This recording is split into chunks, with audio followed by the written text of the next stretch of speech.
Audio Jungle.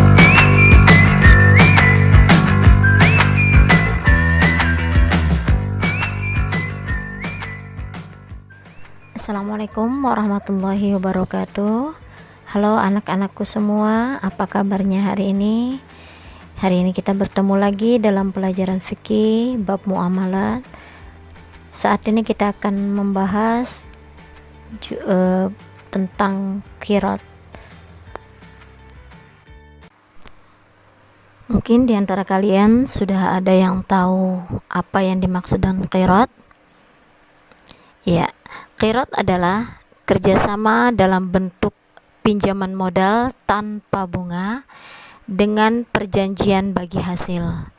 Biasanya qirat dilakukan pemilik modal, baik itu perorangan maupun lembaga, dengan orang lain yang memiliki kemampuan dan kemauan untuk menjalankan suatu usaha.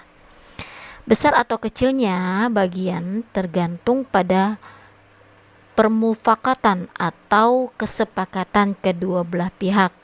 Yang penting tidak ada pihak-pihak yang dirugikan. Apabila qirat menyangkut uang yang cukup besar, sebaiknya diadakan perjanjian tertulis dan dikuatkan dengan adanya dua orang saksi yang disetujui oleh kedua belah pihak. Adapun hukum qirat adalah mubah atau jaiz, yang artinya adalah boleh. Kenapa diperbolehkan? Ini berdasarkan dengan riwayat yang menjelaskan bahwa Rasulullah Shallallahu Alaihi Wasallam sendiri pernah mengadakan qirat dengan Siti Khadijah, yaitu istri beliau, sebelum menjadi istri beliau, sewaktu berniaga ke Syam. Dalam kenyataan hidup, ada beberapa orang yang memiliki modal tapi tidak mampu atau tidak sempat mengembangkannya.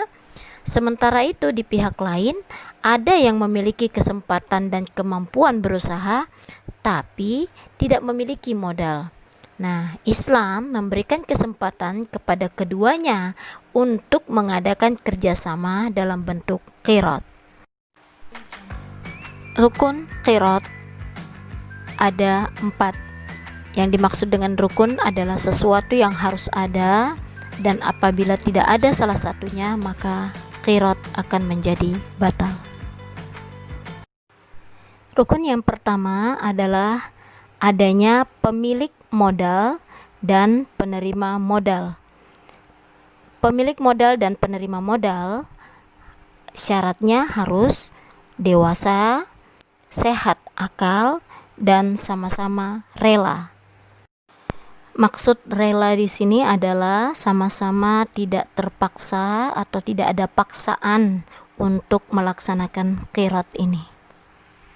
Dalam qirat, pemilik modal disebut dengan shahibul mal dan penerima modal disebut dengan mudharib. Rukun yang kedua adalah adanya modal. Syaratnya, modal ini harus diketahui secara jelas jumlahnya, baik oleh pemilik modal maupun si penerima modal. Rukun yang ketiga adalah adanya pekerjaan atau usaha.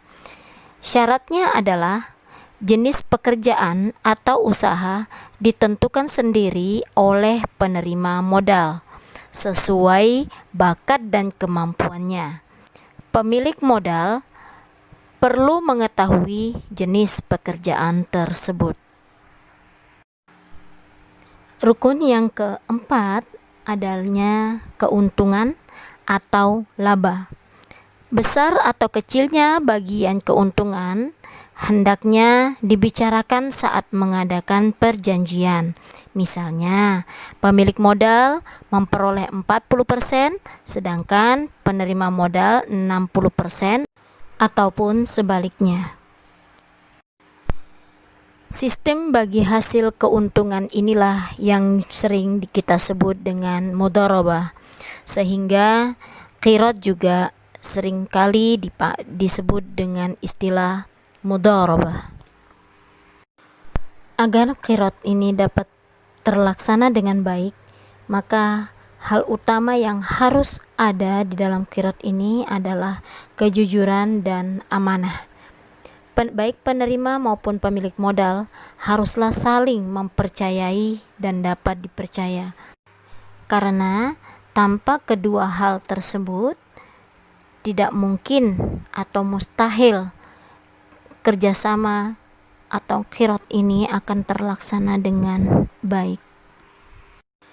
Salah satu contoh qiraat adalah adanya bantuan berupa kredit yang diberikan oleh pemerintah kepada rakyat untuk modal usaha. Demikianlah pembahasan kita hari ini tentang qiraat. Mohon maaf jika terjadi kesalahan. Terima kasih atas segala perhatian. Tetap semangat dalam belajar. Minallahil musta'an wa alaihi tiklan. Wassalamualaikum warahmatullahi wabarakatuh. Semangat!